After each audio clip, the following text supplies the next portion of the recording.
ఈ రోజు చెప్పబోయే కథ ఒగ్గు కథ కరోనా గురించి.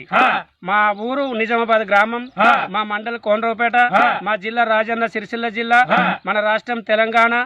మరి మల్లెపూల రాశికోట మన తెలంగాణ గడ్డ మీద మన ముఖ్యమంత్రి గారు, మన అటువంటి మోడీ ప్రధానమంత్రి మోడీ గారు మన ఇండియా లోపల అది చైనాలో పుట్టినటువంటి కరోనా చైనాలో పుట్టి విట్టల్ నుంచి ఇతర దేశాలని వ్యాపింపజేసి మన యొక్క ఇండియా బార్డర్ దాకా వచ్చే వరకు మన మోడీ గారు, మన ముఖ్యమంత్రి గారు, మన పెద్దలందరూ కలిసి, మన తెలంగాణ పెద్దలు, మన ఆంధ్ర అటువంటి మన ఇండియా పెద్దలందరూ కలిసి ఇంటింటికి అందరికి ఒక వ్యాపింపు తెలియజేసిండ్రు.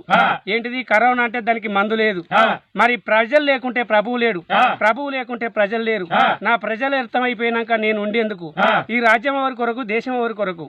మరి విట్టెలు అంటే ఒక్కొక్కటి ఎట్లా అంటే అడ్డరాసి పడితే తర్ర కొట్టుకపోయి అడ్లు రాసి పడ్డట్టుగా ఆ చెవాలను చూస్తుంటే టీవీలల్లా ఆ చెవాల చూస్తుంటే నాయన ఇక అది చూడరాదు చెప్పరాదు నా తలలాల ఇంటింటికి టీవీలలో మీరు చూస్తూనే ఉన్నారు, మరి పత్రికలలో వింటనే ఉన్నారు. మరి మన యొక్క కోనరావుపేట మండల్ ఎస్ఐ గారు, పోలీస్ డిపార్ట్మెంట్, డాక్టర్లు, మరి నర్సులు, మరి పెద్దలు, మరి చిన్న పెద్ద యొక్క మన యొక్క రాష్ట్రం లోపల అందరికి తెలియజేసిండ్రు ఈ వ్యాధి గురించి. మనం వెనుక ఆడద్దు. ఈ యొక్క ఇన్ని రోజులు, ఈ 15-20 రోజులు ఏ రకంగా ఎల్లదీసినామో కలో గంజో తాగి ఇంటి లోపలనే ఉండి చేతులకు ఎండుకు రోజులు, మూతులకు మాసులు, మరి బయటకు పోయినా గాని మరి ఇంటికి వచ్చినాక కాళ్ళు చేతులు దగ్గినా తుమ్మినా చేతులకి ఇట్లా అడ్డం పెట్టుకొని తుమ్మవాలే. దగ్గేటోళ్ళు తుమ్మేటోళ్ళు ముగ్గురు ఒక కాడ ఉండి ముచ్చట పెట్టద్దు, నలుగురున్న కాడ నవ్వకూడదు, దూరం ఉండి మనిషికి 3 గజాల దూరం ఉండి ఈ రకంగా పాటిస్తే కరోనాను తరిమి కొట్టేటువంటి మందే మనదాన్ని మన ముఖ్యమంత్రి గారు చెప్తుండ్రు, మన ప్రధానమంత్రి మోడీ గారు చెప్తుండ్రు. ఆ పవిత్రంగా యొక్క పాటను అలా మాటను మనం పాటించి ఈ కరోనాను తరిమి కొట్టాలని వాళ్ళు ఏ రకంగా బాధపడుతున్నారు మన కొరకే. లోల ప్రభు శ్రీశైల వాస జోలాలి జోజో 7 వత్తు తమ్ములారా జోలాలి జోజో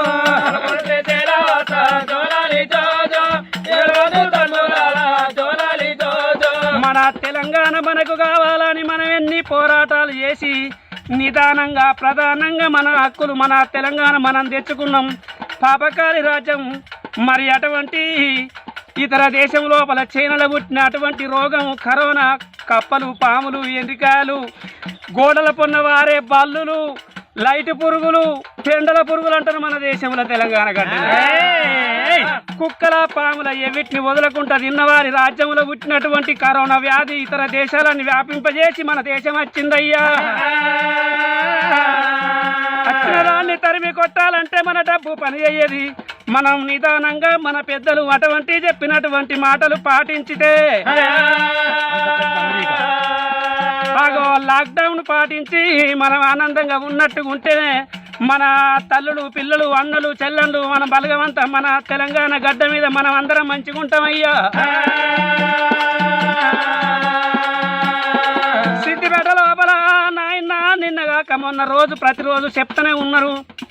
మరి హరీష్ రావు గారు సిద్దిపేటలో నిన్న కూరగాయల అటువంటి పంపిణీ చేసినప్పుడు ఏమన్నాడు, అంత పెద్ద దేశం అయినా అమెరికా, మన అన్ని దేశాల కన్నా పెద్ద అమెరికా ఈ కరోనా చేయబట్టి అంత పెద్ద దేశమే అల్ల కల్లోలం అయిపోతున్నది. ఎన్నో దేశాలల్లో ఇతర దేశాలన్నీ అల్ల కల్లోలం అయిపోతున్నాయి. ఒక్క మన తెలంగాణ గడ్డ లోపల మనకే వచ్చిన సోకగా ముందుకే మన పెద్దలంతా మన ఇండియా లోపల మన ప్రధానమంత్రి మోడీ గారు మరి ఎంతమంది అయితే ముఖ్యమంత్రులు ఉన్నారో ఇన్ని రాష్ట్రాల ముఖ్యమంత్రులకు అందరికీ చెప్పి కరోనా వస్తుంది తరిమి కొట్టాలని చెప్పిండు. అందరు ఎక్కడోళ్ళు అక్కడ మన దేశంలో ఇండియా లోపల భారతదేశం లోపల మనం బాధపడవద్దా అని మూతలకు మాసులు కట్టుకోండి, చేతులకు ఎండు గ్లోజులు పెట్టుకొని, ముగ్గురున్న కూడా ముచ్చట పెట్టకుండ్రి, నలుగురున్న కూడా నవ్వకుండ్రి, లాక్డౌన్ పాటించి ఇంటి లోపల ఉండుండ్రి. వాడన్నప్పుడు వాడ నెంబరు లేకపోతే వాడనే లెక్కకుండది. ఊరన్నప్పుడు సర్పంచ్ లేకపోతే ఆ ఊరు లెక్కకుంటదా ప్రపంచం లోపల. జిల్లా అన్నప్పుడు కలెక్టర్ లేకపోతే డిస్ట్రిక్ట్ లెక్కకుంటదా. రాష్ట్రం అన్నప్పుడు రాష్ట్రానికి అధిపతి మన సారు కేసీఆర్ గారు. ఓ అన్నలాల తమ్ములాల అక్కలాల అతిరామ జిలికలాల నా తోటి బలగమా నా తెలంగాణ గడ్డ మీద వైరస్ అటువంటి కరోనా వైరస్ సోకద్దా అని డాక్టర్లకు 10 ఏళ్ల పబ్బతి పడుతున్నాడు, నర్సులకు 10 ఏళ్ల పబ్బతి పట్టి, పోలీస్ డిపార్ట్మెంట్కు 10 ఏళ్ల పబ్బతి పట్టి లాక్డౌన్ పాటించమని అందరికీ చెప్పి ఈ యొక్క రాష్ట్రం లోపల మన కొరకే కేసీఆర్ గారు బాధపడుతున్నాడమ్మా. ఎందుకొరకంటే ప్రజలు లేకుంటే ప్రభువు లేడు, ప్రభువు లేకుంటే ప్రజలు లేరు. నా తెలంగాణ గడ్డ మీద నా ప్రజలకి ఏ ఆపద వచ్చినా నా బాధ కాదా. శివుని ఆజ్ఞ లేకుంటే సీమ గుట్టది, పరమేశ్వరుని ఆజ్ఞ లేకుంటే పాపమే లేదు అని ఏనాడు ఒక కేసీఆర్ లాక్డౌన్ పాటించిండు. నరేంద్ర మోడీ గారు మన ప్రజలు అందరూ క్షమంగా ఉండాలా అని.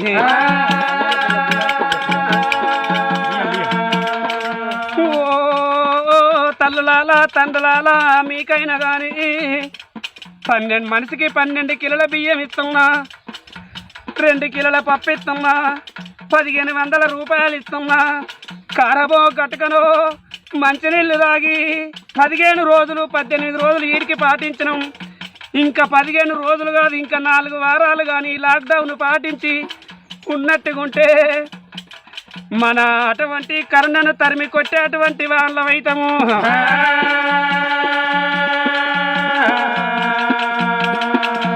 అయ్యో పాపకారి దేవుడు అమ్మ జోలాలి జోజో, పాపకారి కర్ణారోగం జోలాలి జోజో,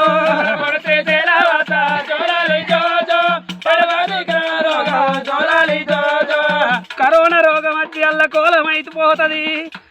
ఓ తమ్ములాల ఎవరే గాని చెప్పుతే వినకుంటానా, తల్లులాల తండ్రులాల అన్నలాల తమ్ములాల చెప్పుతే వినకుంటా లాక్డౌన్ పాటించక తిరిగినట్టుకుంటే కరోనా రోగం వ్యాపించిందనుకో డాక్టర్లు వస్తారు, దవాఖానలకు తీసుకుపోతారు.